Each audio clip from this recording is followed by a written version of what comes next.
Bom. Boa noite, queridos. Eu vou dar uma boa noite para o pessoal de casa também, porque embora não estejamos transmitindo agora online, mas depois o culto será transmitido. Então, boa noite para você de casa também. Ou bom dia, não sei que horas que você vai assistir, mas que Deus te abençoe também. Vamos fazer um exercício. Levanta sua mão, faz assim. Legal. Agora olha para os seus pés. Fica em pé. Legal. Se você puder, dá um pulo aí.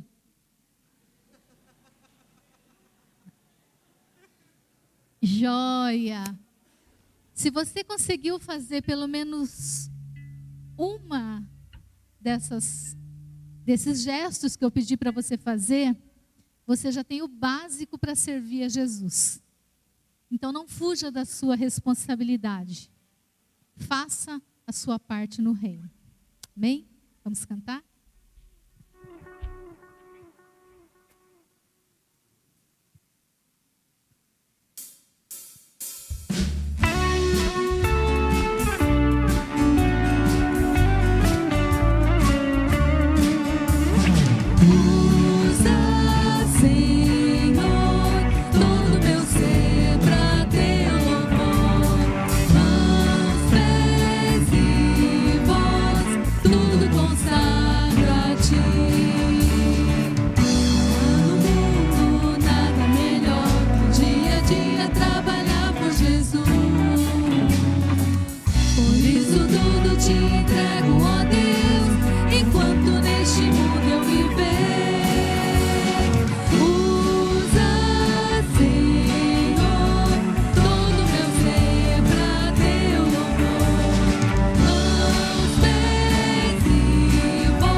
Legal, né?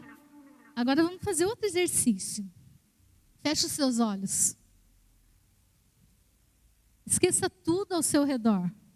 Esqueça que você está aí do lado de alguém. Tente imaginar um silêncio absoluto ao seu redor. E em meio a esse silêncio, imagine que você está num deserto, sem ninguém por perto. Aquele deserto mesmo, sozinho.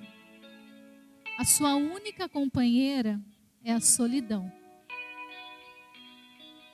E de repente o único som que você consegue ouvir é da tempestade que se abateu sobre você. Em algum momento você já viveu isso?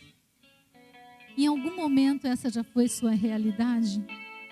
Eu tenho uma coisa para te dizer. Lá em Coríntios, 1 Coríntios 12, 9 diz assim, o apóstolo Paulo falando: a minha graça te basta, porque o meu poder se aperfeiçoa na fraqueza. Talvez esse seja o momento em que você pensou em desistir. Mas mais uma vez eu te digo, não, esse não é o momento de desistir. Esse é o momento de se fortalecer na graça do Senhor. Vamos cantar isso agora?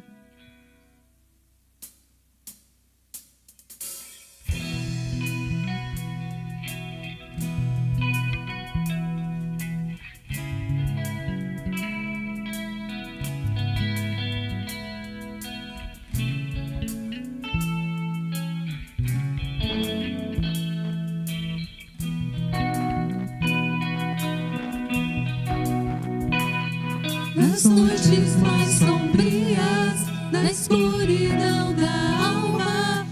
tua graça me basta. Nas madrugadas frias, na solidão da estrada, tua graça me basta. No vento incessante, toda hora, a cada instante, tua graça me basta. Na imensidão do mundo, no abismo mais profundo, tua graça me basta.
Coisas, entre tantas, mas duas coisas que me confortam na vida cristã. A primeira delas nós acabamos de falar e cantar. É a graça. A graça suficiente de Deus para nós. Não importa a angústia, não importa o que você está vivendo. A graça de Deus, ela é suficiente para nós. Mas a segunda coisa é o amor de Deus por nós. O amor de Deus por nós, ele é tão grande e ele é tão completo que ele nos salva de nós mesmos. Já pensou isso? Já refletiu sobre isso? Um amor que nos defende e que quando tudo parece se tornar insuportável, sabe aquele momento que você acha que você não vai passar por ele? aquele momento que realmente está insuportável, quando chega esse momento, o amor de Deus, Ele nos guarda. E aí, Ele nos acolhe e Ele nos abraça. E é isso que nós vamos cantar nesse momento. Vamos lá?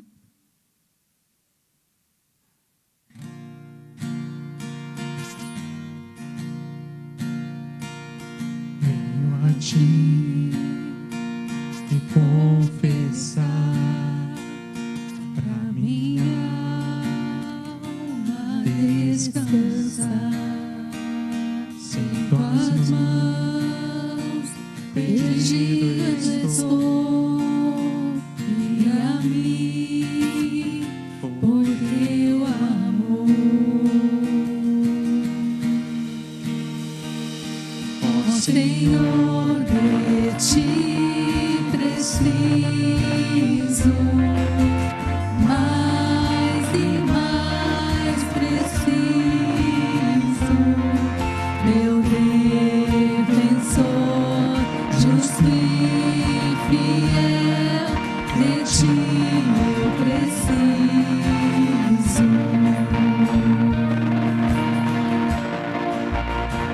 Se estou perdido,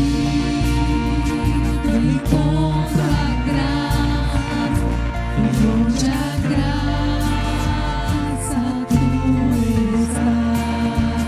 tu estás aqui, a liberdade, tua vida em mim é santidade.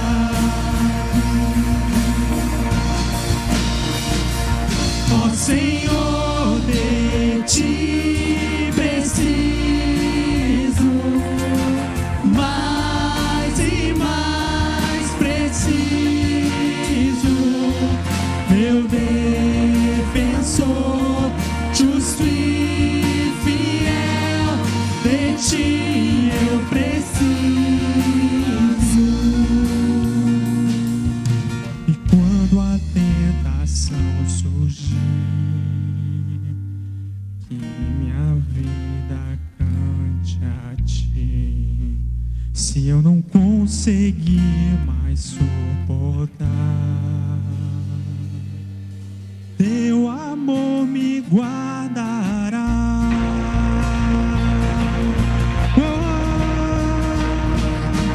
Ó Senhor, de ti preciso,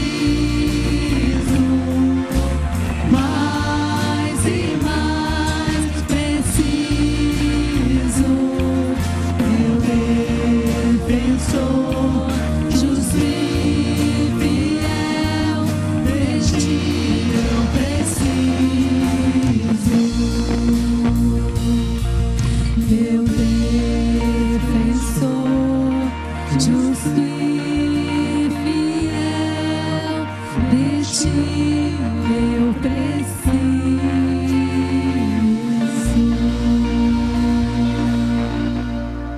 Amém. Podeis assentar, queridos.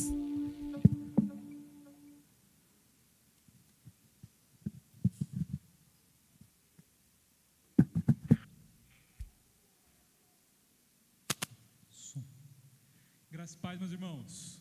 Amém? Uma boa noite a cada um de vocês. Uma boa noite para aqueles, como a Néia disse, que vão assistir em casa em uma outra oportunidade. Hoje nós não estamos tendo a nossa transmissão online ao vivo, porque essa tempestade que caiu sobre Jacupiranga à tarde queimou o nosso modem. Então, nosso modem que possibilita a internet, com isso possibilita que nós tenhamos um culto transmitido ao vivo, queimou, infelizmente. Mas a gente está gravando, está captando tudo isso aqui, as câmeras estão funcionando, você que está aqui no tempo está vendo, e depois a gente vai postar esse conteúdo, tá bom? Então esse culto vai ser preservado, vai ficar lá no nosso YouTube também, você vai poder assistir depois. Alguns já estão assistindo agora, nesse momento, mas infelizmente não vamos conseguir fazer ao vivo isso, tá bom? Mas nós vamos orar nesse instante. E não temos então o nosso chat ao vivo aqui com alguns pedidos, como normalmente temos, mas ainda assim temos muitos pedidos, compartilhamos alguns pela manhã, muitos motivos de oração pelos quais precisamos orar, precisamos interceder. Tem uma listinha de nomes aqui, um deles o Mateus, pequeno Mateus, do Ivênio, da Camila.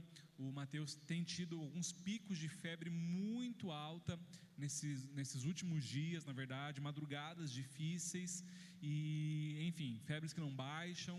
E eles passaram no médico, agora estão aguardando exames de infecção, tanto de sangue quanto de urina, colheram do pequeno Mateus ali. Cremos, né? À noite eles vão pegar o resultado. Cremos que, em nome de Jesus, teremos boas notícias para compartilhar. Mas lembre de orar pelo Mateus, principalmente pelos pais que ficam angustiados ali, né? Ivênio, Camila, um abraço nosso para a família toda. Aí, a irmã Isaura, que também está hospitalizada, né? Está lá em Pariquera, foi transferida, está em observação, inclusive em jejum, para caso precise, inclusive, de alguma intervenção cirúrgica, né? Foi o que o Ronaldo compartilhou com a gente ali. Também aguardando alguns exames e precisando, né, da mão do Senhor e abençoando, com muita dor abdominal, picos de diabetes, de pressão, que possivelmente são aí variações da dor, né? Vem por causa da dor, e bastante confusão mental ali por causa disso também, confusa, né, de onde está, quem está ali.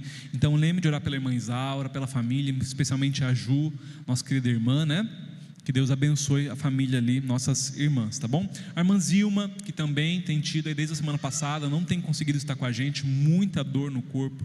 Um abraço para a irmã Zilma. A Débora, nossa querida irmã, aguardando cirurgia dia 27 de março, ao que tudo indica, vai conseguir fazer uma cirurgia ali um pouco mais definitiva para tratar os seus rins. A Adriana, que fez uma cirurgia, retirou parte do intestino e do estômago no tratamento de um câncer e está se recuperando, né, do pós-cirúrgico, está lá em Curitiba ainda. Que Deus abençoe a vida dela. A Sueli, que pediu aqui no grupo, né, com fortes dores também, e pediu que nós estivéssemos orando. Vamos orar pela irmã Sueli. E o nosso querido Vildes, né, que por quem temos orado aí incansavelmente, para aqueles que viram, né, estivemos lá na quinta-feira, fizemos uma serenata singela ali para ele, né, para Ione, para toda a família, na verdade, para demonstrar um pouquinho do nosso amor, um pouquinho da saudade que nós estamos do nosso irmão, e continuamos crendo no poder do Senhor. Continuem orando, né, pelo nosso amado irmão Vildes, e Ione também, né, o emocional ali, sua esposa, que claro se abala, né, e toda a família, que Deus esteja abençoando, tá bom?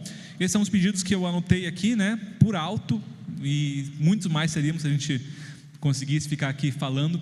Mas você que tem um pedido de oração também, fica de pé no seu lugar, e o Senhor ouve, né, o Senhor conhece, Ele sabe, tem atendido as orações do seu povo, né, isso nos encoraja a continuarmos, isso nos encoraja a persistirmos em oração, a prosseguirmos orando, porque o Senhor tem sido bom, o Senhor tem cuidado de nós, né? E sabemos disso, sabemos do seu amor, né? Nós vamos orar nesse momento. Senhor nosso Deus e Pai, nós estamos na Tua presença, Senhor Deus, e Te agradecemos, Senhor Deus, pelo dia de hoje. Te agradecemos, Senhor Deus, porque podemos estar na Tua casa mais uma vez, Te adorando, Te bendizendo, Senhor Deus. E agora, Senhor Deus, quando tantos pedidos temos de oração, Senhor Deus, tantos nomes, ó Pai, de queridos nossos que estão enfermos, ó Pai, com dores, com febre, Senhor Deus, e diante de tantas situações, nós colocamos cada uma dessas vidas, ó Pai. O pequeno Mateus, ó Pai, em nome de Jesus, esses picos de febre, Senhor Deus, essa suspeita de uma infecção, em nome de Jesus, cura essa criança, Senhor Deus, seja o que quer que ele tenha, Senhor Deus, o Senhor conhece-o perfeitamente. Nós clamamos a cura do Senhor, a paz do Senhor sobre o coração dos seus pais, do Ivênio, da Camila, toda a família, Senhor Deus, que seja cuidada pelo Senhor, assim como também a irmã Isaura, Pai, em nome de Cristo Jesus, visita ali no hospital em Pariquera, Senhor Deus, sê com ela, com a Ju, Senhor Deus, sustenta as tuas servas, tira toda a dor, ó Pai, todo o desconforto, toda a confusão, em nome de Cristo Jesus, ó Pai, sê com a tua serva também, que os seus exames tragam boas notícias, ó Pai, que nosso coração se tranquilize diante disso, Senhor Deus, visita as tuas filhas ali, todos aqueles que estão ao seu redor naqueles leitos, ó Pai, que também sejam tocados pelo Senhor.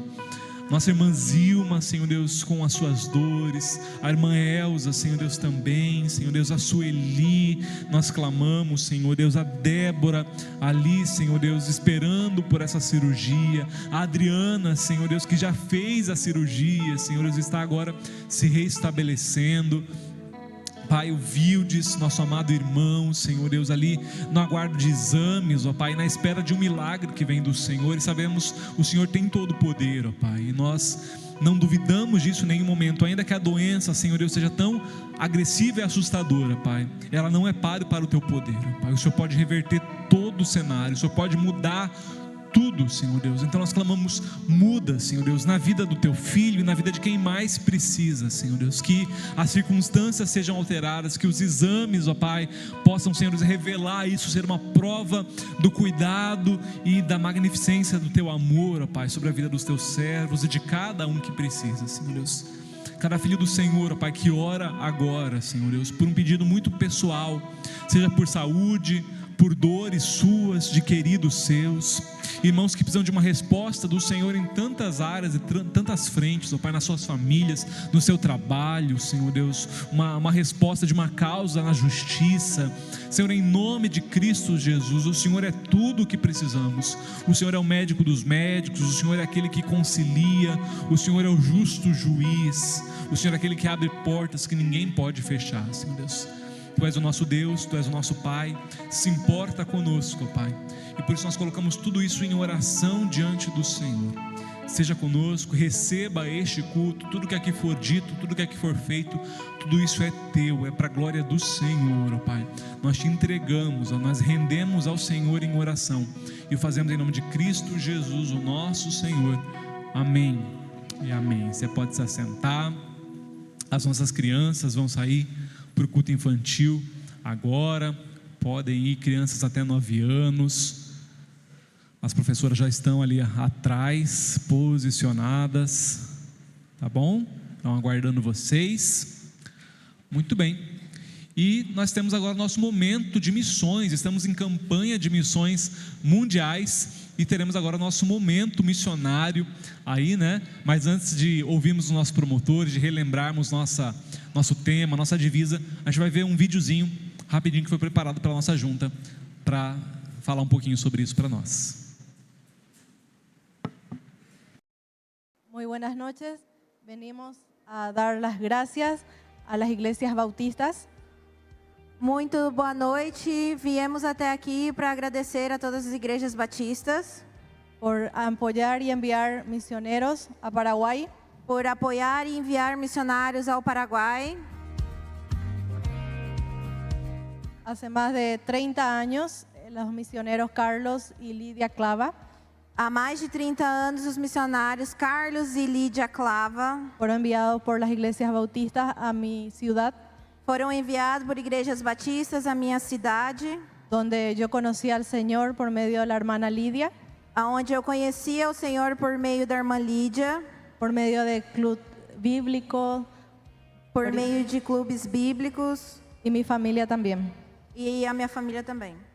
Después de crecer, yo sentí el llamado en mi corazón Depois de crescer, eu senti o chamado no meu coração a también llevar el evangelio a los niños, a também levar o evangelho para as crianças. porque aprendí por mi propia vida, Porque eu aprendi pela minha própria vida que es un campo misionero muy importante. que isso a função do missionário é muito importante. Después estudié para ser maestra, Eu estudei para ser professora, para poder alcanzar a niños, para eu poder dar classe às crianças, y con mi iglesia, con la ayuda de la organización Pepe, e junto à minha igreja e com a ajuda da organização PEP, tiene visión de alcanzar a los niños que tem a visão de alcançar as crianças, del barrio y a sus familias. a crianças do bairro e as suas famílias. Comenzamos una escuela para niños de 3 y 4 años, Começamos uma escola para crianças de 3 e 4 anos, enseñándoles sobre la palabra de Dios. ensinando sobre a palavra de Deus, 18 años atrás. há 18 anos atrás. Hoy día tenemos jóvenes Hoje em dia nós temos jovens que se están preparando para ser misioneros, que estão se preparando para ser missionários, otros están estudiando para ser profesores, Outros estão estudando para ser professores y poder así llevar el Evangelio. e poder assim levar o evangelho. Ha sido difícil muchas veces, Tem sido difícil muitas vezes, pero nunca hemos perdido la visión de alcanzar para el reino. mas a gente nunca perdeu a visão de alcançar as crianças para o reino. Yo agradezco a Pepe por todo lo que ha hecho por los niños de Paraguay. Agradecemos ao Pepe por tudo que tem feito, ajuda as crianças do Paraguai Y del mundo entero. e do mundo inteiro. Estos niños son de Eso. una tribu, Essas crianças, eles são de uma tribo de mi país, de Paraguay, do meu país, Paraguai, que también son evangelizados. que eles foram evangelizados. Y ellos van a ser lo que van a llevar después la palabra. E são eles quem vão levar a palavra depois.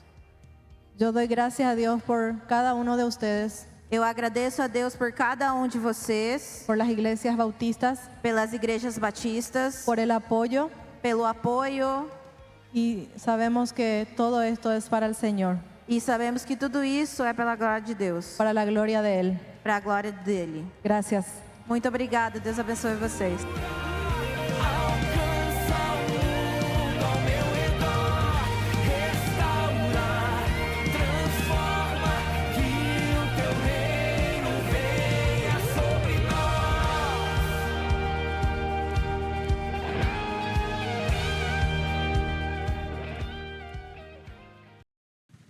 Boa noite, irmãos. Nós seguimos então na nossa campanha de missões, sempre apresentando os projetos, né? E o PEP é um dos projetos também da Junta de Missões Mundiais, assim como nós vimos no domingo passado sobre a Escola Pamosi. São projetos educacionais que envolvem crianças no mundo inteiro, né? Em vários continentes. Então, por isso, né, que nós fazemos a campanha de missões, né? Nós precisamos que os irmãos se engajem em oração através das suas ofertas e muitas vezes, como é o caso da nossa igreja, até indo para missões, né? Nós temos, graças a Deus, missionários da nossa igreja também.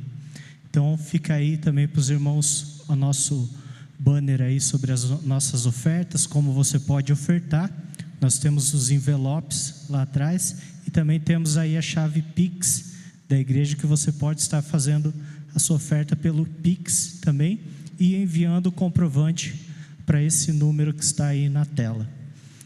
Vamos estar nesse momento falando o nosso tema, a nossa divisa. Vamos colocar em pé, irmãos, nesse momento. Eu já chamo a equipe de louvor que esteja se posicionando também para que nós estejamos cantando o nosso hino oficial de missões. Vamos estar falando o nosso tema bem forte, no poder do Espírito, vamos completar a missão. Vamos todos juntos? No poder do Espírito, vamos completar a missão. Vamos falar agora a nossa divisa, que é a seguinte: mas recebereis poder ao descer sobre vós o Espírito Santo, e sereis minhas testemunhas, tanto em Jerusalém, como em toda a Judéia e Samaria, e até aos confins da terra. Atos 1:8. Amém, irmãos. Vamos estar cantando nosso cântico de missões.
Som. Som.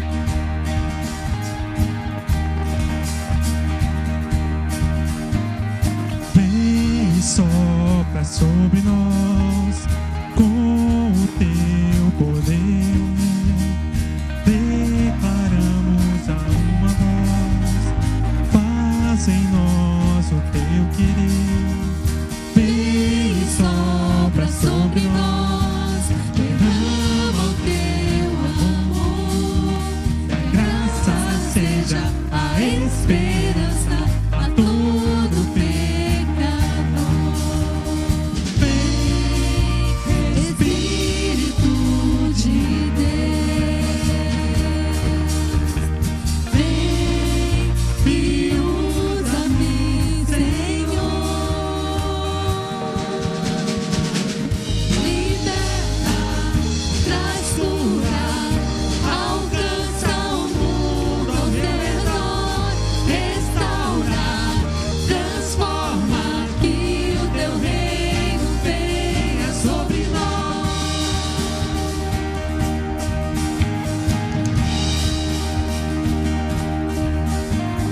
Vem, sopra sobre nós, derrama o teu amor. E a graça seja a esperança a todo pecador. Vem, Espírito de Deus,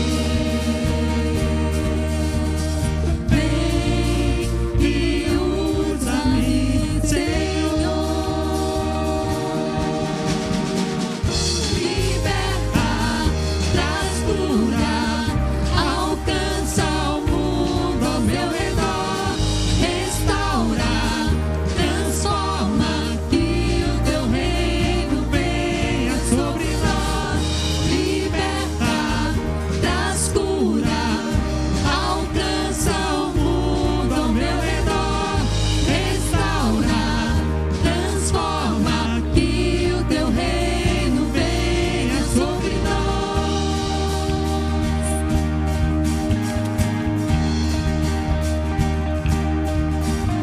Eu quero te servir, pra tua glória eu vou viver. Eu quero te servir, pra tua glória eu vou viver. Eu quero te servir, pra tua glória eu vou viver. Eu quero te servir, pra tua glória eu vou viver. Liberta, traz cura, alcança o mundo ao meu redor. Restaura, transforma, que o teu reino venha sobre nós. Liberta, traz cura, alcança o mundo ao meu redor. Restaura, transforma, que o teu reino venha sobre nós. Liberta, traz cura, alcança o mundo ao meu redor. Restaura, transforma, que o teu reino venha sobre nós.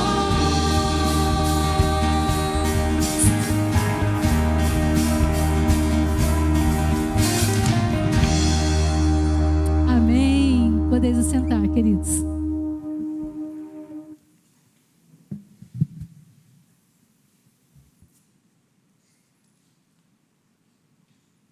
Bom, amém, louvado seja o Senhor. Irmãos, esse pequeno atraso aí no tempo, eu preciso justificar, né? Às vezes a gente fica olhando assim, fala, meninos da multimídia, socorro, né? Tá tudo travado. Tadinhos, a nossa mesa digital, ela também está oscilando com essa internet aí em falta, né? Ela se comunica através de uma rede. Então, com a nossa internet instável, ela também está aí capengando. Então foi isso, tá? Não foi falha humana, é falha de máquina, né? A gente depende aí das tecnologias e às vezes elas nos deixam na mão e acontece, tá bom? Mas, enfim, estamos fazendo o melhor possível. Irmãos, alguns avisos. Trufas temos ainda? Alguém me confirma? Temos. Então, gente, falamos domingo passado, falamos hoje de manhã. As trufas foram um sucesso. Eu acabei até esquecendo eu tive uma reunião depois da EBD, fiquei preso ali, não consegui comprar as minhas trufas. Pessoal que vai estar lá na cozinha, Lê, separa 4 para mim, tá? Os sabores que seu coração mandar, o que você sentir no seu coração, o que der, tá bom? Eu acredito. Porque o pessoal falou no grupo que estava uma delícia, então eu acredito. Tá? Eu ia comprar só 2, mas depois da propaganda do grupo. Mas, gente, essas trufas, elas visam abençoar o Ministério de Ação Social da nossa igreja. Nós temos um caixa para abençoar pessoas que precisam comprar alimentos, às vezes, embora a igreja já forneça cestas básicas. Você que recebe cesta básica, né, às vezes no trabalho, em algum lugar, sabe, na cesta básica não vem alguns itens, como frutas, legumes, carnes, né? Então, às vezes nós precisamos complementar com isso, e esse valor abençoa essas vidas. Às vezes comprar algum remédio, tem pessoas que às vezes recebem um diagnóstico, fazem um exame, e esse valor sai para isso. Então, enfim, várias frentes, pagar contas, tudo que envolve a ação social da igreja, nós temos um caixa para cuidar disso, mas esse caixa ele vive em déficit, né? Porque é muita gente que precisa. A gente não fica fazendo propaganda disso e falando de quantas pessoas nós ajudamos, né? Porque entendemos que não convém, não queremos expor e queremos obedecer aquilo que o Senhor falou para ajudarmos sem propagandear nada, mas o fato é que nós precisamos de ajuda, e você tem 2 formas de ajudar isso, né? Uma ofertando. Então, se você quer ofertar para o Caixa da Beneficência para ajudar diretamente pessoas, você pode fazer isso no gasofilácio que fica ali atrás, só você identificar, tá bom? Que é para isso. Você pode fazer através da chave Pix, aquela chave que foi mostrada aqui, ela vai direto para a conta da igreja, tá bom? Então você pode enviar por lá o seu dízimo, você pode enviar ofertas destinadas, só precisa explicar para o tesoureiro depois para que fim é esse valor, tá bom? Se você não tem o contato do tesoureiro, me pede que eu te passo, tá bom? Então você pode ofertar diretamente para o Caixa da Beneficência, é só identificar que é para ação social, beneficência, que a gente vai destinar para isso, ou comprando as trufas, tá bom? R$4,50, aí uma trufa, nós temos maracujá, limão, tem todas ainda? Maracujá, limão, tradicional, né, que é o chocolate ao leite com recheio trufado, e a casca de chocolate branco com recheio trufado. É isso, dona Letícia? É isso, olha só. Então, 4 sabores, tá bom? Para você escolher. No final do culto você pode passar ali na cantina, ali no salão social. Compra uma trufa, R$4,50, tá bom? Abençoa demais. Abençoa alguém, presenteia com essa trufa. Não posso comer, sou diabético. Abençoa alguém, tá tudo bem, né? E você ainda abençoa também através da assistência social da igreja, tá bom? Fala, Valdomiro. Então, perdão, a Caixa da Beneficência não pode via Pix, tá bom? Só essa. Dízimo, oferta para missões, demais ofertas pode. A Beneficência, não. Então, mas pode no gasofilácio, tá bom? Pega ali o envelopinho, identifica lá e coloca no gasofilácio, que é possível nesse caso aí, tá bom? Ou compra a trufa, certo? Muito bem, meus irmãos. Lembrando, nós estamos aí às vésperas já da Páscoa, então já é hora de que nós começarmos a te relembrar, a te lembrar e te convidar para as nossas programações de Páscoa. Próximo domingo já, aí ainda faltando uma semana, já começamos com a apresentação do CIB Kids. CIB Kids está preparando uma linda encenação de Páscoa. Está fofo, irmãos, está fofo mesmo, e você não vai querer perder. Então, próximo domingo, dia 24, à noite, nós teremos a participação do Ministério CIB Kids, aí fazendo uma encenação de Páscoa, tá bom? E no domingo, dia 30, na verdade na sexta-feira da Paixão, ali dia 29, nós teremos a nossa vigília de Páscoa, começando às 7h30 da noite. A gente não vai adentrar a madrugada dentro, mas vamos até por volta da meia-noite, sem pressa para acabar também, né? Mas vamos orar, interceder. Fizemos isso ano passado, foi uma bênção. Então coloca aí, feriadão, né? Se você não vai viajar, venha orar com a gente sexta-feira à noite, tá bom? 7h30 é um momento de contrição, é um momento de relembrarmos o sacrifício do Senhor naquela cruz, naquela sexta-feira escura da história. E então, sexta-feira nós teremos a nossa vigília, dia 29, e no domingo começamos as comemorações bem cedo, às 6h da manhã, nós temos o nosso café da ressurreição. Então é o nosso culto da manhã, que começa às 9h, a gente puxa ele para as 6 da manhã, quando o sol raiar, a notícia de que o Senhor não está no sepulcro, como aquele domingo de Páscoa. Nós vamos estar aqui celebrando, cultuando ao Senhor. Teremos a ceia no dia 31 pela manhã, tá bom? Nesse culto das 6h da manhã, e depois um cafezão ali juntos, né? Traz aí um pratinho com algo dentro, né? Salgado ou doce, para a gente juntar lá, tomar um café da manhã reforçado e depois vamos para casa. Nesse dia nós não teremos escola bíblica, tá bom? Depois vamos para casa, vai chegar bem cedo em casa. Pastor, eu vou estar com visita, vai ter almoço de Páscoa para fazer. Não tem problema, você vai chegar na sua casa antes das 9 da manhã, dá tempo de salgar bacalhau, dá tempo de fazer o que você quiser. Não há desculpa para não vir, tá bom? A não ser preguiça. Se você quiser usar essa carta, é válida, mas eu não usaria. 6 da manhã, então, no dia 31, tá bom? De Páscoa, venha cultuar com a gente, traz aí um pratinho, vamos tomar um café gostoso.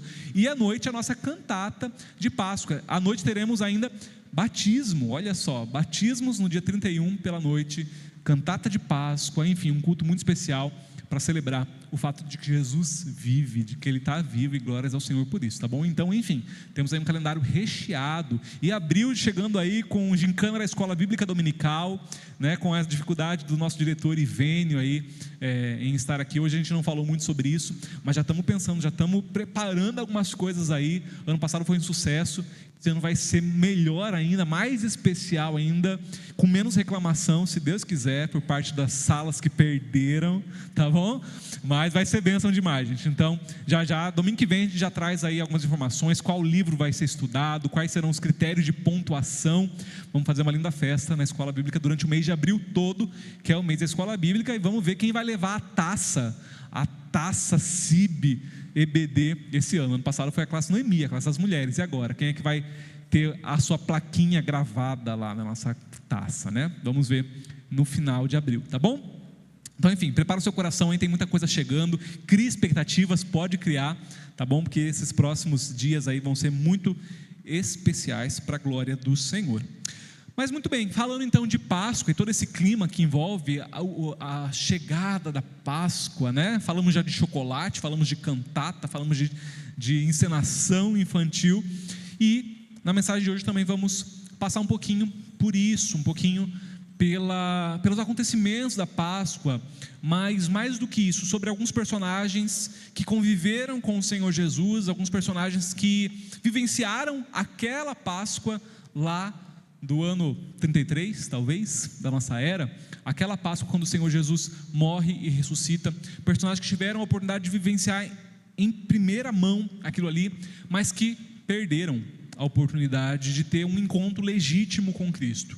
Até se encontraram com Ele, até o viram face a face, tiveram um contato com Ele, mas não tiveram um encontro transformador com Cristo. Por isso o tema da mensagem de hoje é oportunidades perdidas. A gente vai falar sobre personagens que tiveram um encontro, que podiam ter sua vida transformada, mas deixaram passar por alguns motivos, e eu espero que esses motivos não sejam motivos para você perder a oportunidade de ter um encontro com o Deus verdadeiro, com Cristo Jesus, tá bom? Então, primeiro texto que eu quero ler, a gente vai ler vários textos hoje, João 11, pode abrir a sua Bíblia aí, no Evangelho de João, capítulo 11, nós vamos ler o versículo 49, o 50 e depois o 53. O primeiro personagem sobre o qual nós vamos falar é um cara chamado Caifás, e Caifás representa para a gente o sistema religioso. Caifás era alguém que teoricamente conhecia Deus e conhecia muito bem a Deus. Ele era sumo sacerdote, mas isso não foi suficiente para que quando Deus encarnasse, ele reconhecesse esse Deus na pessoa de Jesus Cristo, infelizmente.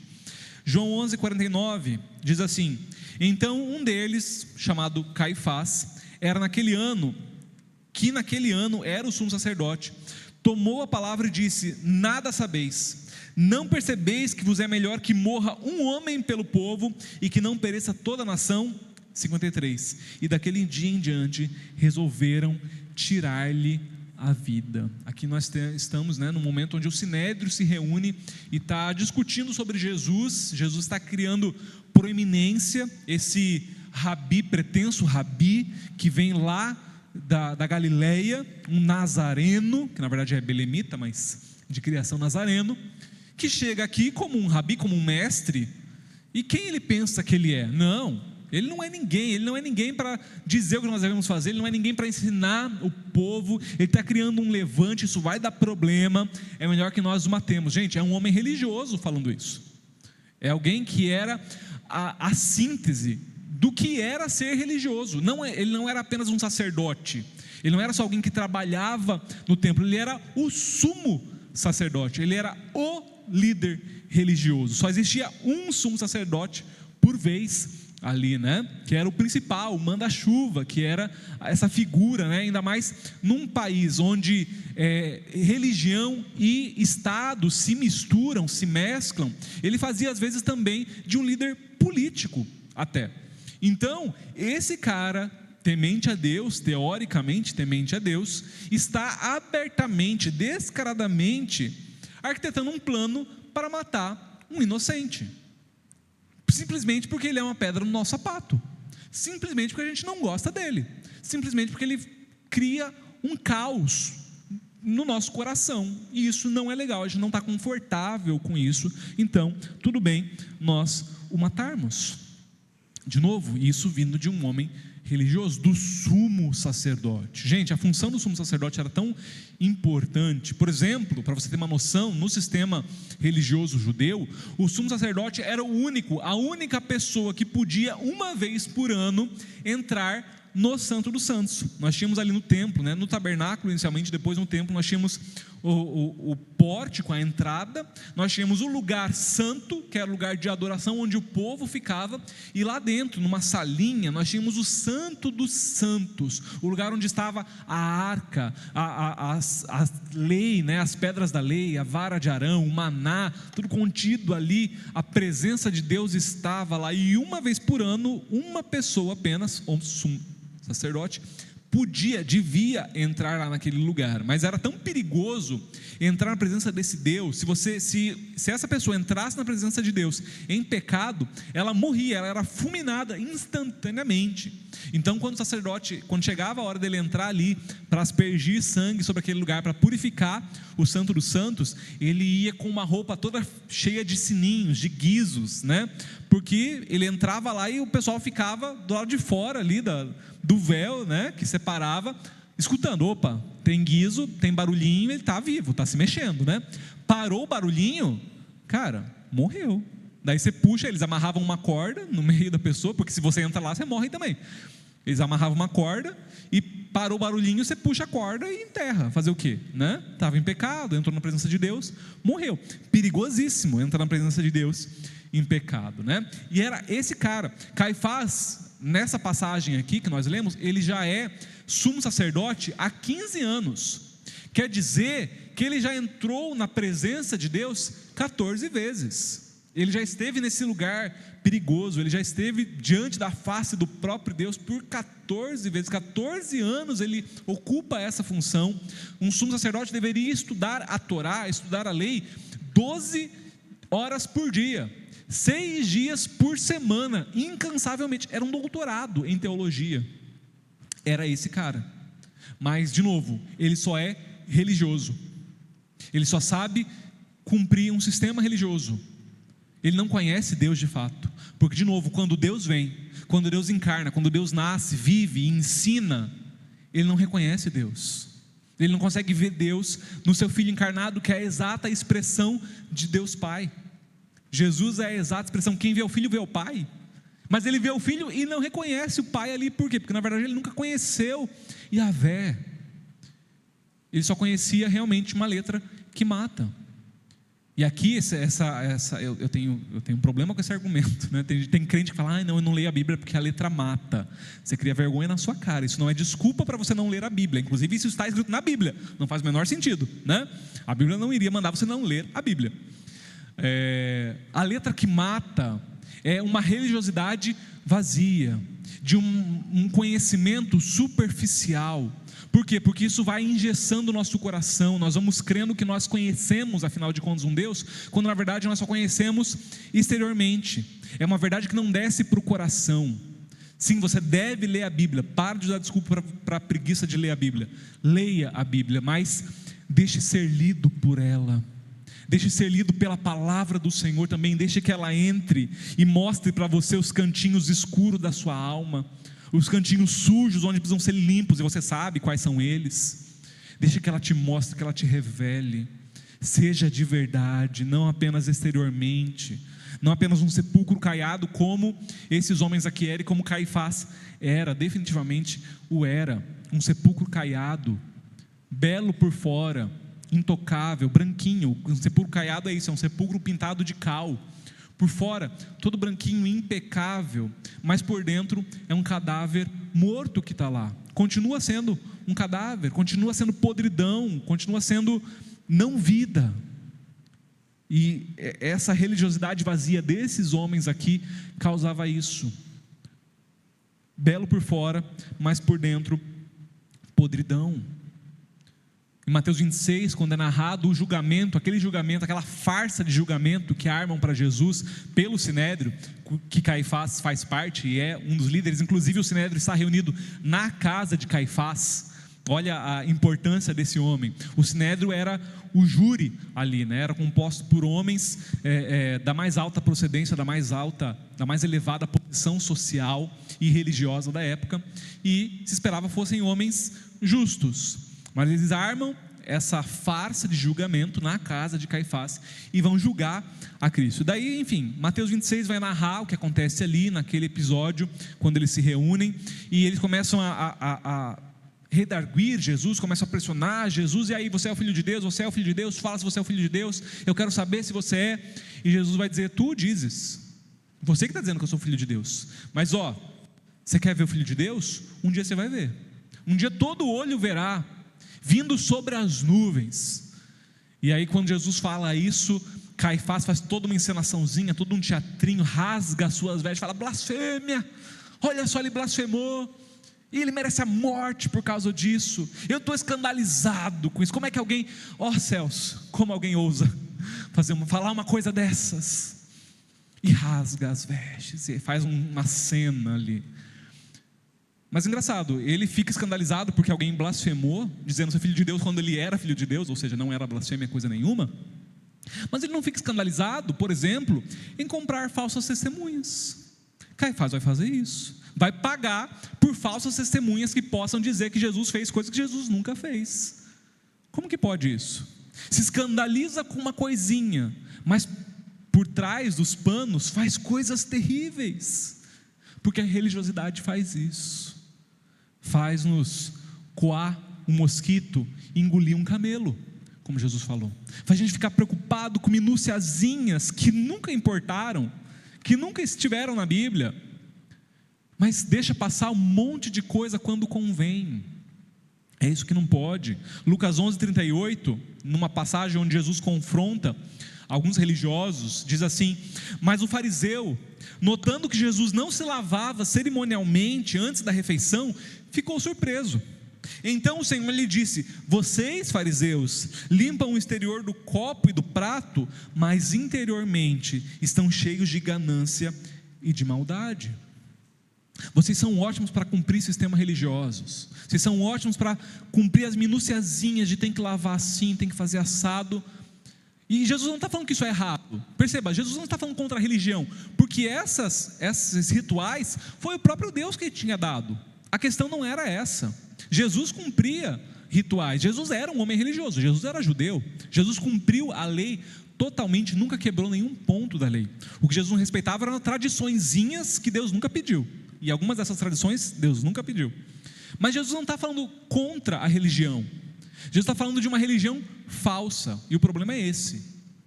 O problema não é vocês lavarem o copo para tomar. Cara, quer lavar o copo, lava, é até higiênico fazer isso, muito bom. O problema é que vocês se preocupam com isso religiosamente, mas o coração de vocês está podre, o coração de vocês continua errado, e é isso que não pode. É isso que não pode, sepulcro caiado, uma falsa aparência. E Jesus bate de frente com isso, Jesus critica essa posição. E eles poderiam ter usado disso para mudar. Eles podiam ter feito, aproveitado então esse momento para fazer uma autoanálise e falar: cara, ele está certo. Olha isso, um carpinteiro nazareno, um cara que nunca estudou aos pés de nenhum mestre de teologia, aos olhos deles, é claro, nos ensinando a palavra de Deus, quando nós, doutores, não o fazemos. Vamos vestir pano de saco, vamos nos ajoelhar no pó e nas cinzas e vamos clamar misericórdia a Yahvé. É isso que eles fazem? você está mexendo com coisa muito séria.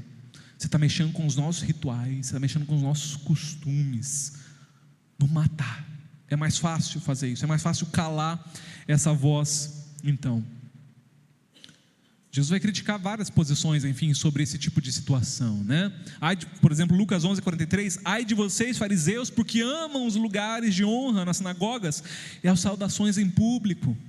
Vocês amam aparecer, vocês amam que as pessoas vejam o quanto vocês são importantes, porque olha, ele tem um cargo, olha, ele é do sinédrio, olha, ele é sacerdote, olha, ele é isso, ele é aquilo.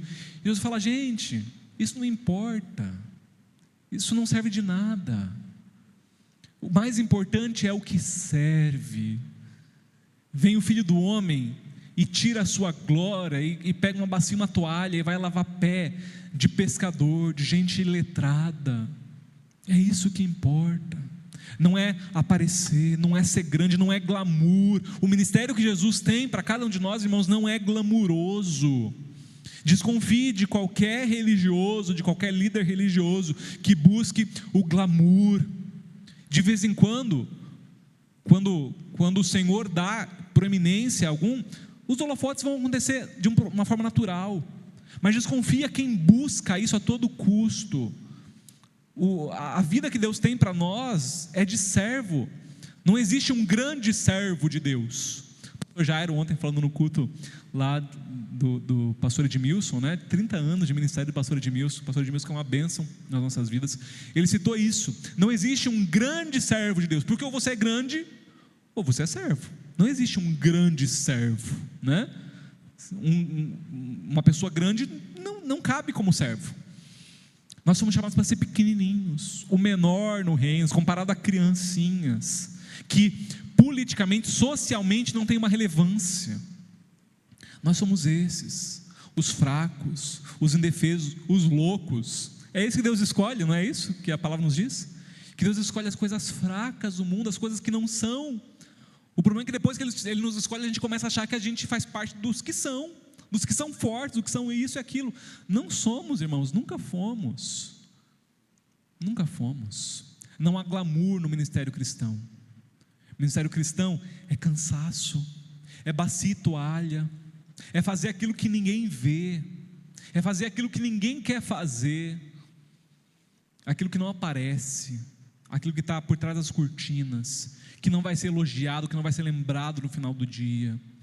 Servir ao Senhor às vezes é desgastar o seu corpo físico, é cansativo, é chegar em casa e estar moído, cansado, exausto, mas a alma está leve, porque eu servi ao Senhor. E é isso. Não há glamour nisso, não há brilho, não há holofote nisso. Mas os religiosos aqui da época de Jesus não querem saber disso. Eles querem um Messias, eles esperam, eles oram, eles aguardam o Messias, mas quando o Messias vem, não era isso que a gente queria? Não era bem isso? Vamos esperar outro. Não, esse aqui não serviu, não é conveniente para a gente. A gente achou que havia um Messias que seria bem parecido com a gente, que ia nos elogiar, porque nós somos esses homens tão religiosos, mas ele chega criticando a gente.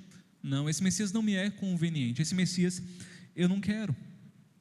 E algumas vezes nós corremos o risco de sermos assim, irmãos, de querer apenas o lado que nos é interessante do Senhor.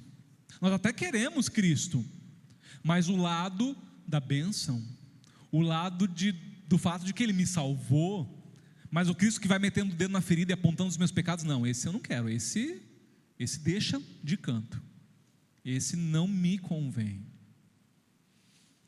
Mais do que religioso, Hebreus vai nos ensinar que Jesus agora é o nosso sumo sacerdote, e Jesus é o único sumo sacerdote que importa.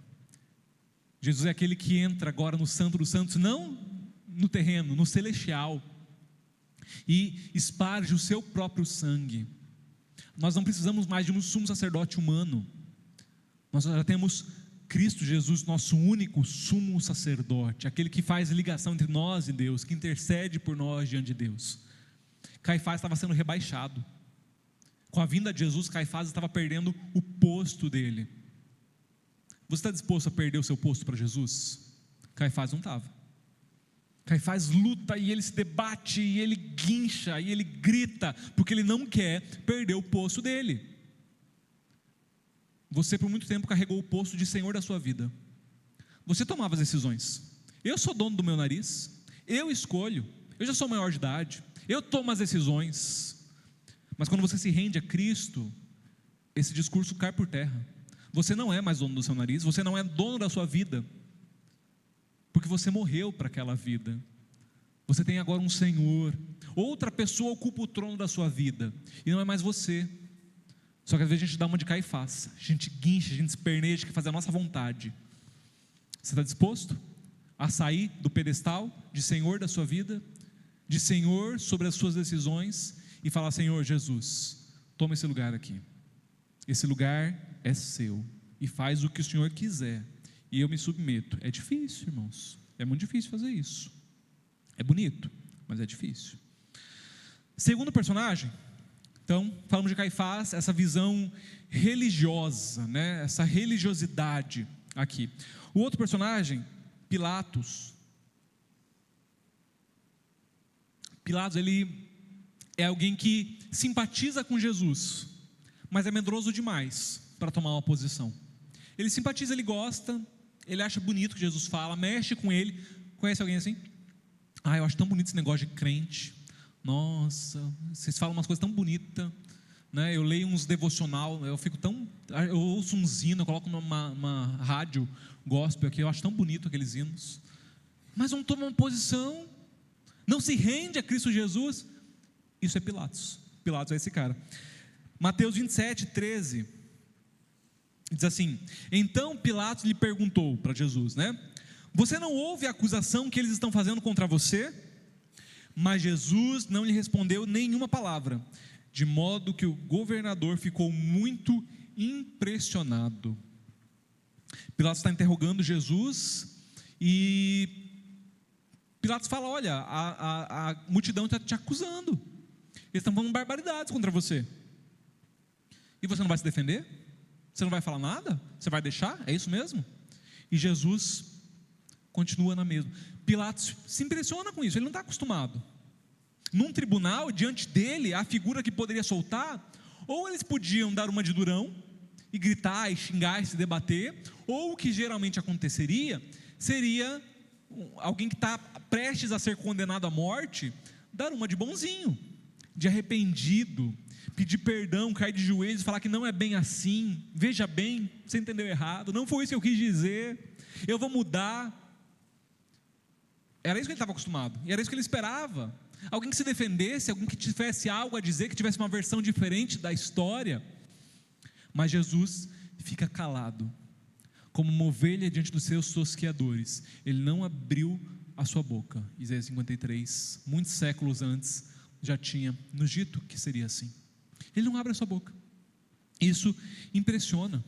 Nós sabemos porque ele não abriu a boca, porque ele era inocente, e se ele abrisse a boca ele seria inocentado, mas ele não quer ser inocentado, ele precisa ir para a cruz. Foi por isso que ele encarnou, foi por isso que ele viveu. Toda a sua vida foi para chegar nesse instante, diante de Pilatos, e Pilatos não teria autoridade nenhuma, se o Pai não tivesse dado a ele. Jesus fala isso. Jesus precisava morrer, ele não queria, ele fala isso também no Getsemane, mas ele aceita, e a partir do momento que ele aceita, ele está disposto a morrer. Logo, ele não pode abrir a boca, ele não pode se defender, porque não faz sentido. Ele precisa cumprir a ordem, ele precisa morrer para que você e eu não morrêssemos, para que você e eu fôssemos inocentados. Aquele inocente precisava pagar o preço. Só que do outro lado, aqui Pilatos já tinha falado para ele: cara, eu estou do seu lado, eu estou contigo, se você me convencer, eu já estou assim totalmente inclinado, eu estou 98% contigo, é só você me dar uma justificativa que eu te liberto. Pilatos está ansioso para libertar Jesus, Pilatos está querendo, só que Jesus não facilita, não ajuda a te ajudar. Jesus não facilita esse lado aqui para Pilatos, e não tem que facilitar mesmo. E aí Pilatos vai ficando numa sinuca de bico. Joséfo, um historiador do primeiro século, ele nos conta que Pilatos ele já estava em maus lençóis. E tinha acontecido um episódio onde Pilatos, para agradar Roma, Pilatos, na verdade aqui ele é um governador representante do imperador Tibério na região, né? Então ele está ali como um representante mesmo. E aí, para agradar Roma, o que ele tem a brilhante ideia de fazer? Ele faz alguns medalhões com o rosto de César e ele pendura ao longo dos muros de Jerusalém. Isso não está na Bíblia, isso é contado por um historiador externo, tá? Ele pendura esses brasões com o rosto de César ao longo do muro. Só que daí o judeu tinha uma lei. A segunda lei dos 10 mandamentos é: não farás para ti imagens, seja de escultura, seja, enfim, de qualquer coisa, para adorar. E essas imagens eram para adoração. César era idolatrado como Quírios, como Senhor. E aí, quando o judeu vê o rosto de César estampado dentro do seu território, eles vão à loucura, porque Pilatos mandou colocar essas imagens idólatras aqui no nosso território. E eles vão para cima, e aí Pilatos tem que se defender, e a guarda romana comete uma carnificina e mata vários judeus. Isso chega até Roma, que odeia esse tipo de confusão, não gosta. Então assim, a cabeça de Pilatos está perigando. Ele tem que dançar miudinho agora, não pode pisar fora da faixa. E aí de repente nós temos de novo todo um cenário armado. Nós temos um galileu sendo julgado aqui, e nós temos uma multidão empolvorosa gritando: crucifica-o, mata ele. E Pilatos do lado de cá, querendo soltar, o condenado não colabora, dando motivos para ele soltar. A multidão empolvorosa, se ele solta sem um bom motivo, vai criar outra confusão, vou ter que mandar a guarda matar todo mundo de novo. Ou seja, está numa grande sinuca. Mas olha só, João 18, 36, tem um episódio curioso. Numa conversa dessas várias que tiveram Jesus e Pilatos ali naquele momento, diz assim, ó, João 18, 36, disse Jesus: o meu reino não é deste mundo. Se fosse, os meus servos lutariam para impedir que os judeus me prendessem, mas agora o meu reino não é daqui. Então você é rei, disse Pilatos. Jesus respondeu: tu dizes que sou rei. De fato, por esta razão nasci, e para isto vim ao mundo, para testemunhar da verdade. Todos que são da verdade me ouvem. Qual é a verdade? Perguntou Pilatos. Ele disse isso e saiu novamente para onde estavam os judeus e disse: não acho nele motivo algum de acusação. Percebe? Jesus está falando com ele, e Jesus está falando: olha, eu vim para falar sobre a verdade. A minha função é essa, eu não vim aqui para reinar, naquele primeiro momento, né? Eu vim para falar a verdade. E isso faz Pilatos se questionar. E ele fala meio que para ele mesmo, né? Mas o que é a verdade? E sai matutando, e sai pensando.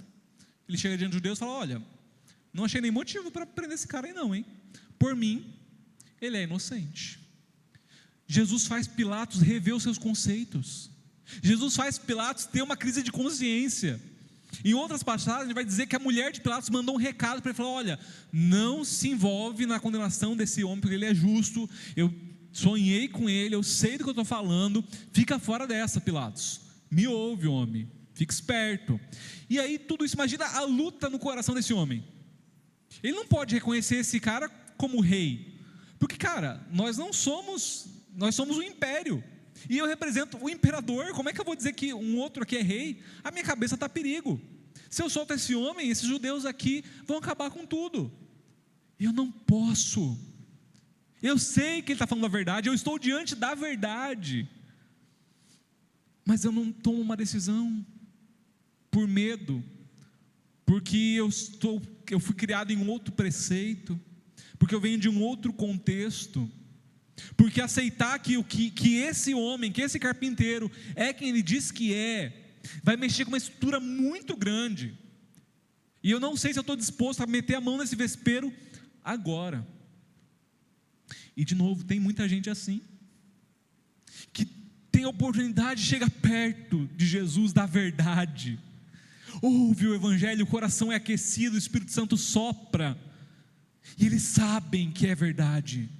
Talvez seja o seu caso, você sabe, já aconteceu com você, chegou na beira, chegou às portas do reino, Mas aceitar que isso é a verdade, é abrir mão de tanta coisa, de posição, de uma outra religião, de uma família que não vai concordar com isso, dos meus pais que não vão gostar nem um pouco dessa história, e eu não sei se estou disposto a pagar esse preço. Vai trazer confusão demais, se agora eu aceitar que Jesus é o Rei dos Reis. E aí o que fazemos? Lavamos as mãos. Eu sei que ele é inocente, eu sei que ele diz que ele é quem ele diz que é, mas se não querem que eu reconheça isso, então eu não vou reconhecer, e eu fico bem, eu fico confortável. E entra para a história como aquele que foi omisso na morte de Jesus. Não entra para a história da sua vida assim, meu irmão. Não se omita diante do Rei dos Reis, daquele que é a verdade, caminho, verdade e vida. Para de se omitir, para de se esconder, para de fugir. É hora de tomar uma posição, é hora de falar: nisso no que eu acredito, doa quem doer, custe o que custar, perda o que tiver que perder, mas é a Ele que eu vou adorar de agora em diante. E por último, o último dos personagens aqui relevantes para uma oportunidade perdida, não tinha como ser diferente, Judas. Lucas 6,12 diz assim: num daqueles dias, Jesus saiu para o monte a fim de orar, e passou a noite orando a Deus. Ao amanhecer, chamou seus discípulos e escolheu 12 deles, a quem também designou como apóstolos: Simão, a quem deu o nome de Pedro, seu irmão André, Tiago, João, Filipe, Bartolomeu, Mateus, Tomé, Tiago, filho de Alfeu, Simão, chamado Zelote, Judas, filho de Tiago, e Judas Iscariotes, que veio a ser o traidor. Então as listas dos 12 geralmente terminam com Judas. Judas é colocado lá no finalzinho, lá no fim da lista, né? E sempre com esse estigma: o traidor. Judas, o nome Judas virou símbolo de traição, né? Seu Judas. É uma ofensa falar isso, né? Você com certeza não conhece ninguém. Você nunca estudou com Judas? Já estudou? Alguém chamado Judas no documento assim, no RG de verdadeinha? Não. Nenhum pai, nenhuma mãe coloca Judas no filho, embora fosse um nome muito comum. Tínhamos vários personagens chamados Judas nessa época, que inclusive um dos irmãos de Jesus se chamava Judas também. Nós temos outro apóstolo chamado Judas. Era um nome comum da época, mas para nós virou símbolo de traição, né? Inclusive existia um costume, até algum tempo atrás era mais usado, hoje acho que caiu em desuso, eu nunca mais ouvi falar, que era a malhação de Judas, né? Acho que era no sábado de aleluia, né, que se fazia. Então se faz um boneco, um espantalho ali, um boneco enche de trapos, e se tem o costume de bater muito, não faz o menor sentido, né? Bate muito naquele boneco ali, que seria, Judas seria o traidor, bate nele, depois taca fogo nesse boneco, que é uma forma de você, lavei a alma, tô leve agora, já, pronto, né? Tô leve, passou toda a minha raiva de Judas, eu descontei naquele boneco ali, né? A figura do traidor. Então era um costume, até algum tempo atrás, a famosa malhação de Judas, no sábado de aleluia, porque esse personagem nos causa essa revolta, né? Ele é esse cara que traiu Jesus, poxa vida, andou com o cara, e ele não era só um discípulo, só um seguidor, ele era um apóstolo, ele era um daqueles que dormia sobre o mesmo teto que Jesus, que comia junto com Jesus, que dormia no relento algumas vezes com Jesus. Ele é um daqueles que recebeu poder sobre demônios e sobre doenças. Quando Jesus envia os 12, lembra daquele episódio? Jesus envia os 12 para ir adiante dele pregando. Judas está no meio. Judas também recebeu, já parou para pensar nisso? Que demônios foram expulsos pela autoridade que Jesus deu a Judas, que doentes foram curados, que pessoas foram libertas através da vida de Judas. Judas foi um servo, Judas foi alguém próximo de Jesus, tão próximo que chegou a ser tesoureiro. Ele era de confiança, né? A gente confia nos nossos tesoureiros, graças a Deus por isso, né? A gente não dá dinheiro assim na mão de quem a gente não confia. Se a gente confiou, opa, cuida aqui do dinheiro para a gente, é porque, poxa, a gente confia nessa pessoa. Judas era alguém que os apóstolos confiavam, tão de confiança que Jesus, quando Jesus fala, olha assim, um de vocês me trairá essa noite, ninguém aponta e fala assim, é Judas, né? Eu estou sacando dele, é Judas, fala para mim, é Judas, né? Não, eles desconfiam deles mesmos. Eles falam, mestre, sou eu? Ninguém cogita a possibilidade de ser Judas, Porque para eles Judas era alguém de um caráter ilibado. Jesus nunca foi pego de surpresa, é óbvio. Mas os outros que conviviam com Judas, eles duvidam da própria índole, antes de duvidar dele. Mestre, por acaso sou eu essa pessoa? Porque assim, eu não sei se eu estou tão de confiança assim. Judas com certeza não é, mas talvez seja eu. Judas era alguém assim, irmãos. Era esse cara, mas nós sabemos, né, por alguns textos, nós sabemos que na verdade ele era um ladrão. Ele era alguém totalmente disposto, de um caráter totalmente reprovável, né? Não vou ler aqui o texto, mas está lá em João 12, aquele episódio quando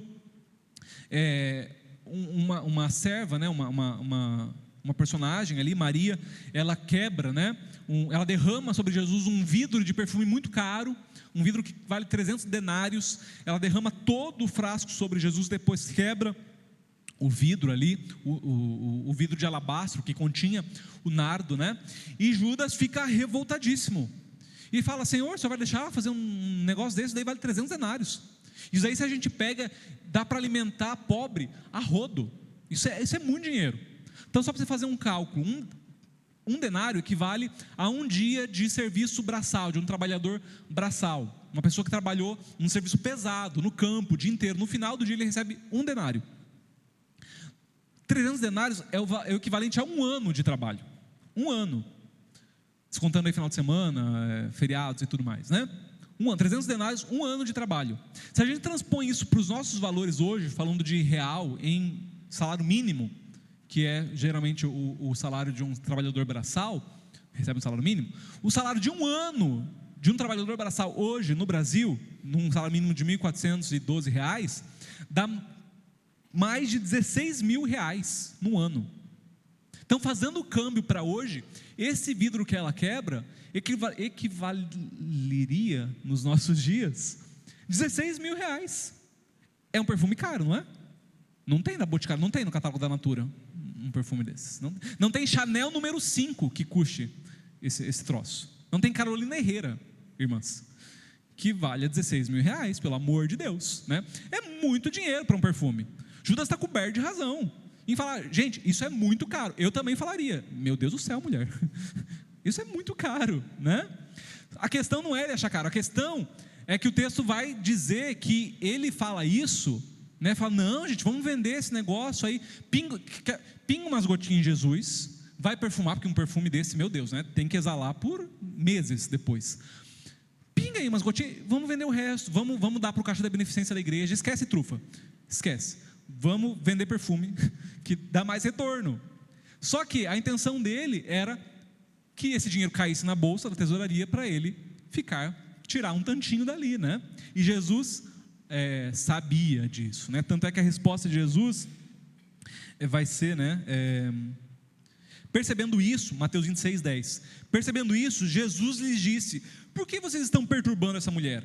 Ela praticou uma boa ação para comigo, pois os pobres vocês sempre terão consigo, mas a mim vocês nem sempre terão. Vocês querem ajudar pobre? Isso é ótimo, ajudem. Vocês devem ajudar, isso é função da igreja, dar de comer ao necessitado, precisa fazer sim. Mas vocês querem tanto fazer? Por que vocês querem fazer só agora? Vocês vão ter o resto da vida para fazer. Vocês querem fazer só porque eu estou olhando? Vocês querem fazer só porque eu estou aqui? Vocês vão continuar com essa vontade quando eu não estiver? Quando eu não estiver por aqui, vocês vão continuar com esse desejo de alimentar os pobres? Ou será que é só uma coisa de momento? Será que é só uma coisa para ser visto agora? Jesus não está dizendo que é ruim o desejo. Jesus está provando o coração deles, de que na verdade vocês não estão interessados nos pobres assim, né? Vocês estão mais querendo pagar de bom samaritano aqui, e eu sei disso, né? Mas enfim, isso é só para você ver o coração de Judas como era, né? Nós sabemos o que vai acontecer ali, né? O que acontece. Jesus, depois desse episódio ali, que é narrado em João, logo em seguida vem o episódio da venda, quando Judas vende Jesus por 30 moedas de prata, né? Ele não conseguiu ficar com uma parte dos 300 denários, então ele vende Jesus por 30 moedas de prata. Esse era o valor de um escravo. No mercado de escravos você conseguiria comprar uma vida vale 30 moedas de prata.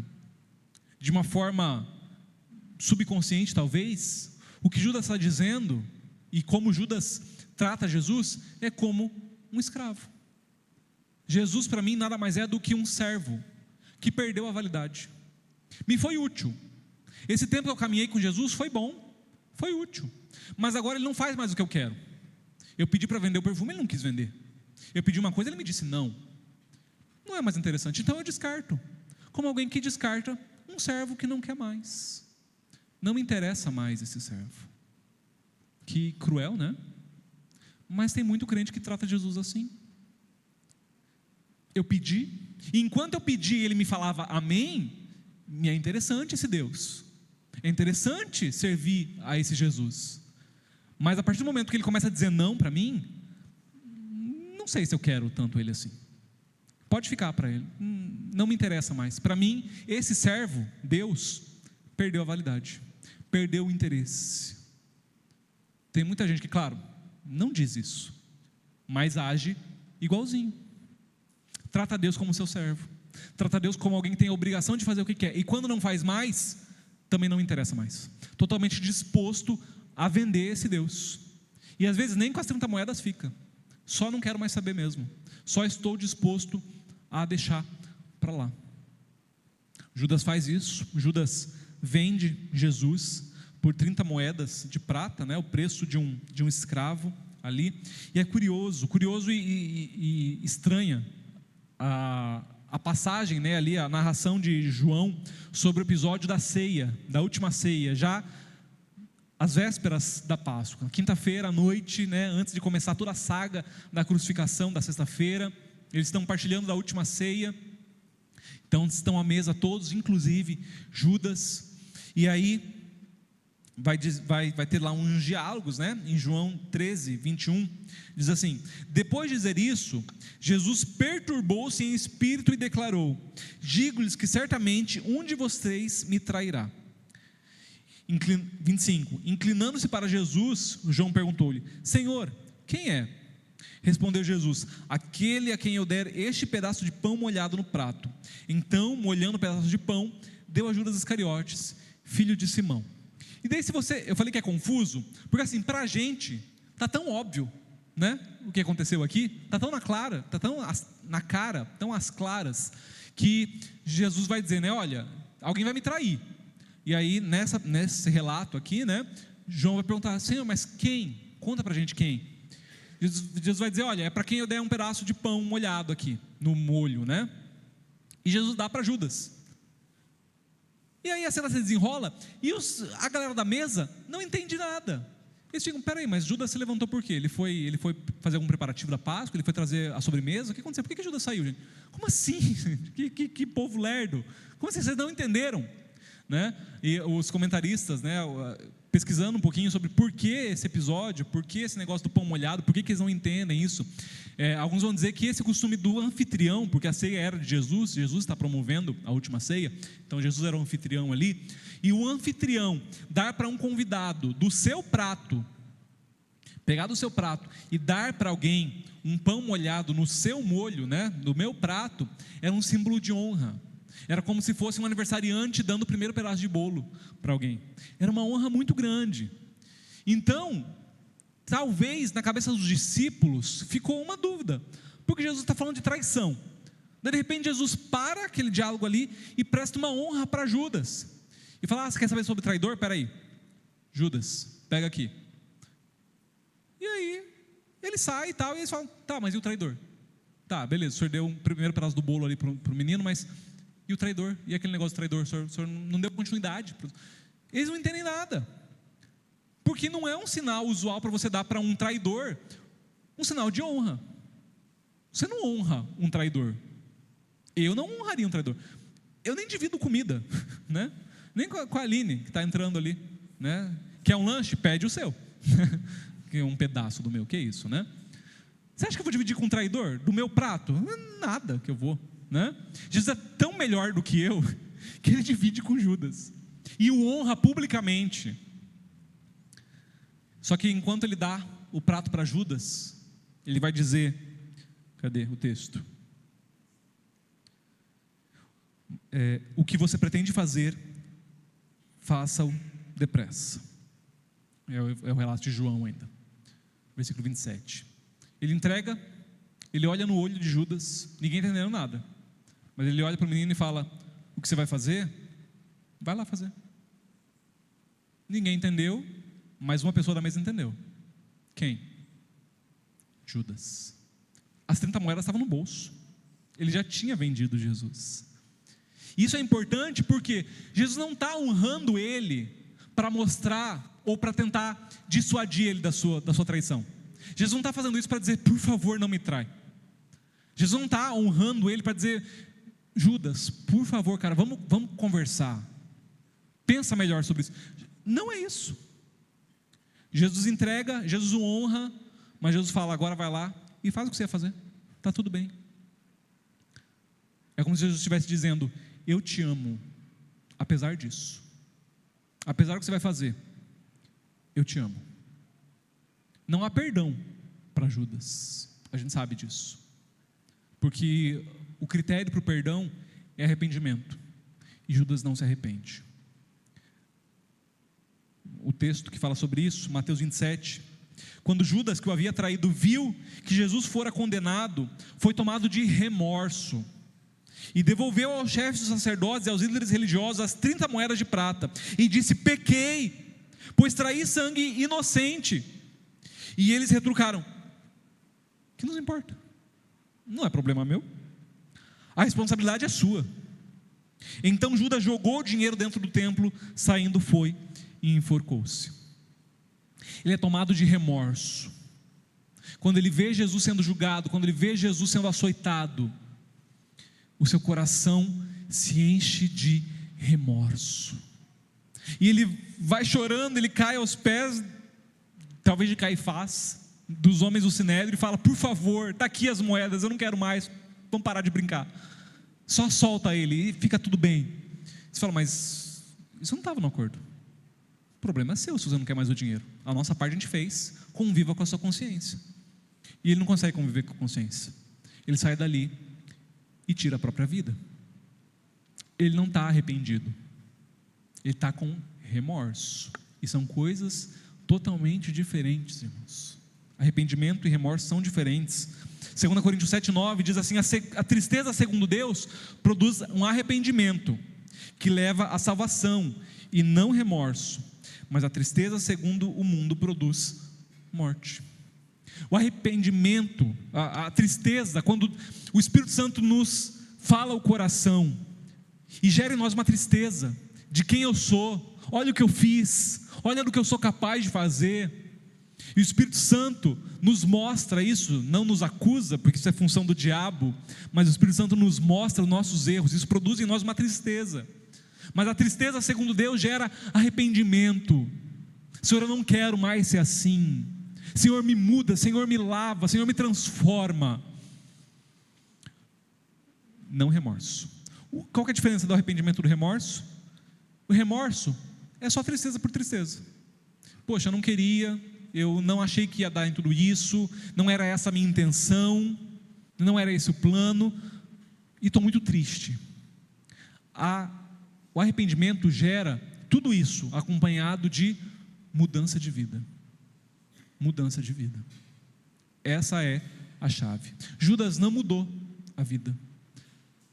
Haveria possibilidade de perdão para ele? Não sei. Nunca saberemos, porque ele nunca se prontificou a isso. Ele sai dali, ao invés de pedir perdão, ele se mata. Ele tira a própria vida. Ele não está disposto a encarar Deus. Ele não está disposto a abrir o coração e reconhecer quem ele é. Ele sai e tira a própria vida. Muito diferente de Pedro, por exemplo. Pedro podia claramente estar aqui nessa lista, como esse cara, que também traiu Jesus. Traiu mais do que Judas. Não vendeu, mas negou 3 vezes. E tem um episódio na história de Pedro, na história da ressurreição, na história da Páscoa, quando Jesus ressuscita, e algumas mulheres estão ali no sepulcro, e os anjos, elas não viram Jesus ainda. Maria Madalena vai ser a primeira que vai ver Jesus ressurreto, mas os anjos estão sentados no sepulcro, e eles falam para elas: olha, vão lá e deem um recado aos discípulos. E é interessante, Marcos 17, 16, e Marcos não foi um discípulo de Jesus, não foi um apóstolo, ele foi discípulo de Pedro. Ele ouviu essa história da boca do Pedro. E em Marcos 16, versículo 7, diz assim: os anjos falando ali para as mulheres: vão e digam aos discípulos dele e a Pedro, ele está indo adiante de vocês para Galiléia, lá vocês o verão, como ele lhes disse. Os anjos dão um recado: mulheres, voltem lá e deem um recado aos discípulos e a Pedro. E você imagina como é que foi a recepção dessa notícia? As mulheres entram esbaforidas, os discípulos estão lá reunidos lá, com medo, trancados. As mulheres entram e falam: gente, ele ressuscitou, ele não estava lá, o sepulcro está vazio, mas tinha 2 anjos lá sentados, e eles falaram que ele ressuscitou, e eles mandaram vocês irem ao encontro dele. E imagina o discípulo saindo correndo, o discípulo se perguntando o que está acontecendo e tal, e Pedro ficando para trás. E agora? Sabe aquele episódio do Chaves, quando todo mundo vai para Acapulco e só Chaves fica na vila, né? Aquela musiquinha que te faz chorar. É uma coisa meio assim. Os discípulos saem correndo, todo mundo desesperado, mas Pedro: mas é só os apóstolos, né? Mas eu não sei se eu sou apóstolo, o que eu vou falar para ele e tal, não sei o que, né? E de repente, Pedro, tem um PS, um recado só para você. Os discípulos e a Pedro, o seu nome foi citado, foi o único que foi citado. Isso é importante porque isso fala para Pedro que ele ainda é bem-vindo. Eu me lembro de você, você não foi excluído da lista, mas ao mesmo tempo cabe a você. Você quer ser discípulo? Depende de você. Você quer ser contado como discípulo? Eu te dou uma chance, vem me encontrar. É os discípulos e a Pedro. Por quê? Pedro é discípulo? Não sei, depende do que ele vai fazer com isso, depende do que ele vai fazer com esse sentimento no coração dele. Judas se matou, e Pedro, o que vai fazer com esse sentimento? A única diferença dos dois é o que faz com esse sentimento do coração, de saber que eu sou todo errado. E a gente sabe o que Pedro vai fazer. Pedro vai ao encontro do Senhor. Pedro vai ser um daqueles que vão ao sepulcro. Ele vai até lá, ele busca o Senhor. A gente sabe que ele acaba não encontrando também, né? Pelo relato de João, mas enfim, ele vai ter ainda um encontro, vai encontrar com Jesus à beira da praia. Jesus vai perguntar: Pedro, você ainda me ama? A resposta de Pedro é: Senhor, tu sabes que eu te amo. E Jesus vai dizer: então, o convite ainda está valendo, cuida das minhas ovelhas, você ainda é apóstolo. A diferença da história é o que você vai fazer saindo daqui. Isso para Pedro, isso para Judas, isso para mim e para você. O que você vai fazer? O que você continua fazendo? Lavando as mãos, se omitindo, mantendo uma aparência de religioso, com remorso, mas nunca com mudança de vida? Você vai falar: Senhor, está aqui esse coraçãozinho na beira da praia, eu ainda te amo, eu ainda estou disposto, faz o que o Senhor quiser. E a resposta do Senhor vai ser: então bora, então vamos trabalhar, então vamos servir, se é isso que você quer, partiu. O Senhor continua totalmente disposto, irmãos. Um coração quebrantado e contrito, ó Deus, não desprezarás. Salmos 51, 17. Quero chamar a equipe de louvor aqui. Nós vamos cantar uma última canção de exaltação ao nome desse Deus Todo-Poderoso. Quero te convidar a ficar de pé. Louvemos ao Senhor, ao Rei que é digno de louvor, excelso, supremo e muito digno de louvor. Hosanas sejam dados a Ele. Assim como aquela multidão que declarou hosanas quando Ele entrou em Jerusalém, tá? Às vésperas da Páscoa, irmãos, declaremos hosanas, Rei dos Reis. O Senhor é bem-vindo, não em Jerusalém, na minha vida, para fazer o que o Senhor quiser, para entrar, para mudar o que for preciso. O Senhor é o Rei sobre a minha vida, não sou eu. Louvemos ao Senhor, irmãos.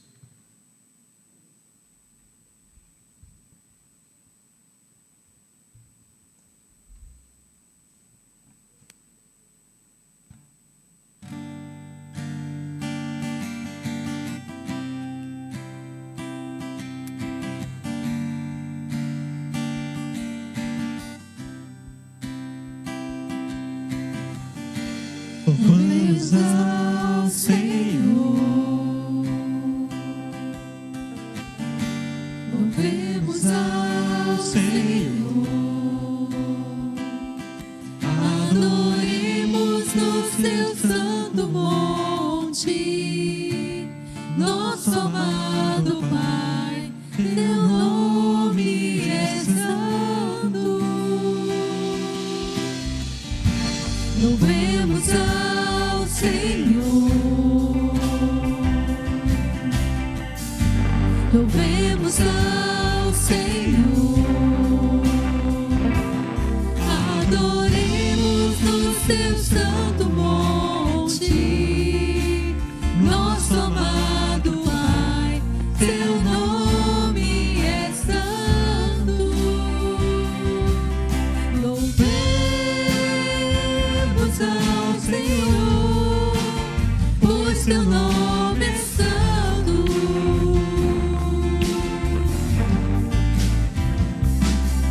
Louvamos ao Senhor, pois teu nome é santo.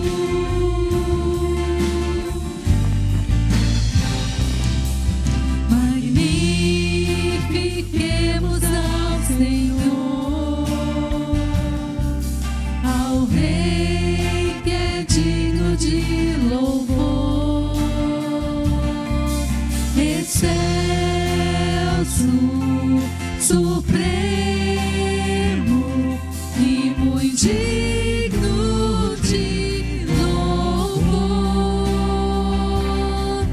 Excelso, supremo e muito digno de louvor.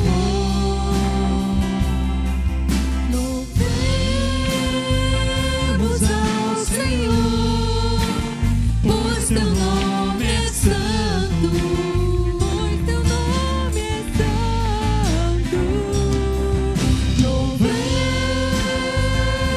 ao Senhor, pois teu nome é santo.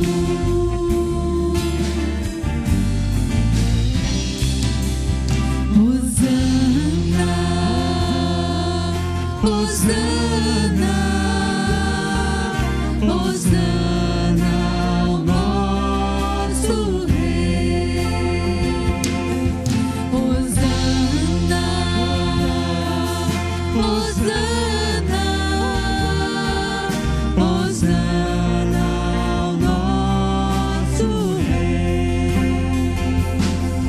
Cristo é a nossa vida, o motivo do louvor em nosso novo coração. Pois morreu a nossa morte para vivermos sua vida, nos trouxe grande salvação.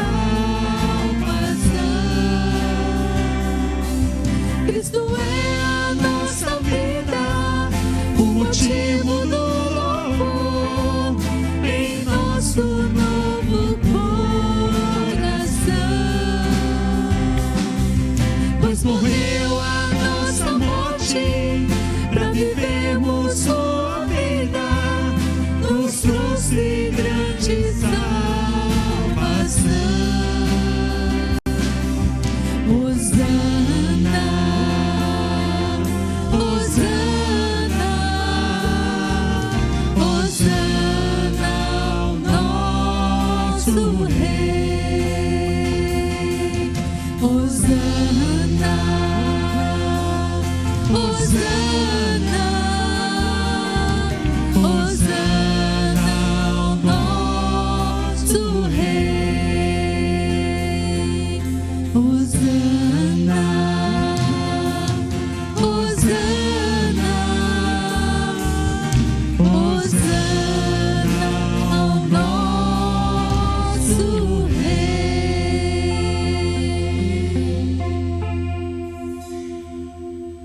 Amém. Senhor nosso Deus e nosso Pai, declaramos hosanas ao Senhor, Pai. Toda a honra e toda a glória ao Senhor, o Rei dos Reis.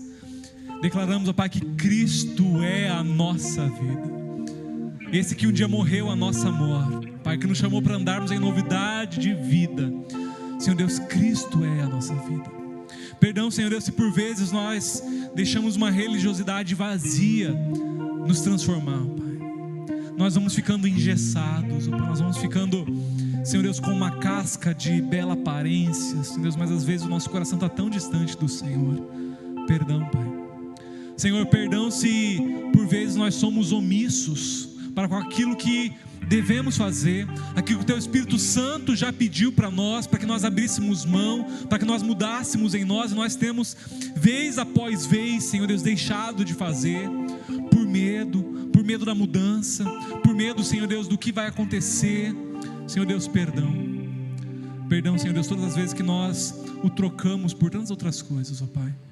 Não vendemos por moedas de prata, Senhor Deus, mas trocamos pelo nosso conforto. Deixamos de servi-lo, Senhor Deus, porque isso nos custará tanto. Senhor Deus, tem misericórdia de nós, ó Pai. Olha para nós em arrependimento, Senhor Deus, e eis-nos aqui mais uma vez. Usa, Senhor Deus, como o Senhor quiser. Nessa Páscoa, nós queremos ter um encontro verdadeiro contigo, com a cruz de Cristo, com o túmulo que está vazio, porque Cristo vive, o nosso Senhor vive, ó Deus, e vive para todo sempre. E nós queremos viver uma vida condizente com a sua vida, Pai. Nos abençoa, nos ajuda, pelo Santo Espírito do Senhor que em nós habita, Senhor Deus. Nos ajuda a sermos, Senhor Deus, essa noiva, essa igreja que o Senhor quer, Pai, que o Senhor planejou. Nos abençoa, Senhor Deus. E agora, quando iremos para a nossa casa, para os nossos lares, que a doce presença do Senhor vá conosco, que a tua alegria, Senhor Deus, a paz do Senhor que encontramos aqui se estenda durante toda a semana, Senhor Deus, alcance onde quer que nós estejamos, onde quer que a planta dos pés dos seus filhos tocarem, que a tua presença seja real ali também, Pai. Nós te agradecemos, nós oramos ao Senhor e o fazemos em nome de Cristo Jesus. E agora, com o amor de Deus, nosso Pai, que a graça do Senhor Jesus e as consolações do Santo Espírito de Deus sejam com todos nós e com todo o povo de Deus espalhado pela face da terra, agora e para todo sempre. Amém e amém.